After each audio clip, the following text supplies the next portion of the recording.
এখানে বলছে 600 মিটার একটি ট্রেন একটি বিপরীত দিক থেকে আসা একটি ব্যক্তিকে 20 সেকেন্ডে পার করে।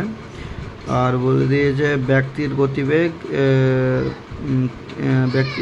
আর ট্রেনের গতিবেগ, মানে ব্যক্তির গতিবেগ ট্রেনের গতিবেগের মানে মানে ভাব মানে ট্রেনের গতিবেগ ব্যক্তির গতিবেগের 5 গুণ আর কি। মানে এখানে হবে তাহলে আমি ট্রেনের গতিবেগ আর ব্যক্তির গতিবেগে যদি অনুপাত করি তাহলে এটা 1 এটা 5 হয়ে যাবে। এটা আমি আর মেনে নিলাম, আর তাহলে আর মেনে নিলাম। এটা হচ্ছে স্পিড মানে এটা এত হবে গতিবেগ। আর মানে টাইম সমান এখানে একটা হবে টাইম সমান ডিস্টেন্স বাই স্পিড।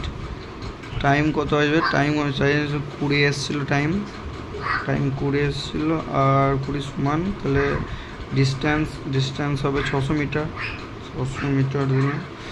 আর বিপরীত দিক থেকে আসলে গতিবেগ প্লাস হয়ে যায়, তার লেগে এটা 6R হবে, 6R। ঠিক আছে, তো এটা সলিউশন হবে 6R গুণিত 20 সমান 600,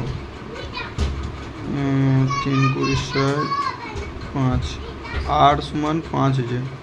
তাহলে আর সমান 5 হলে তাহলে ট্রেনের গতিবেগ হবে 5 তো 5 সমান 25 মিটার পার সেকেন্ড হবে এটা।